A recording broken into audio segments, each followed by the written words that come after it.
If last Yom Kippur I would have stood up here and said, friends, this Yom Kippur we need to pray hard. We need to dig deep and pray from the bottom of our hearts, because I have a sinking feeling that next year will once again be in lockdown.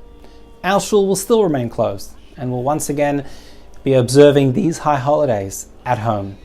It might have been my last speech. You would probably say, Rabbi, talk about something real, something relevant, something that could actually happen. But as strange as it seems, this is our reality yet again. The single holiest day of the year, Yom Kippur, will once again be observed at home.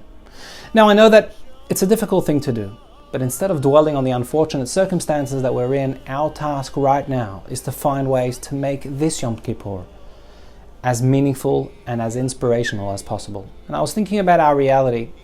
Quite a comforting thought dawned on me. The single most important part of Yom Kippur was the avodah, the service of the high priest in the Holy of Holies. And before he'd enter for the service, the Mishnah teaches us that he'd isolate, essentially be in lockdown for 7 days, after which he would then enter all alone in the Holy of Holies. And yet consider what the Kohen Gadol, the high priest, accomplished on Yom Kippur. He secures atonement not just for himself and his family, but for all the people of Israel. And he does this all on his own. Friends, I believe the message here is clear.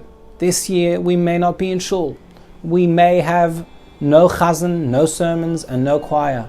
But in a sense, God has granted each and every one of us the opportunity to be our very own Kohen. And like the service of the high priest to enter the Holy of Holies alone, let us remember that even while we're at home, physically praying alone, we are capable of achieving atonement, and we will most certainly attain the greatness of this spiritually uplifting day of Yom Kippur.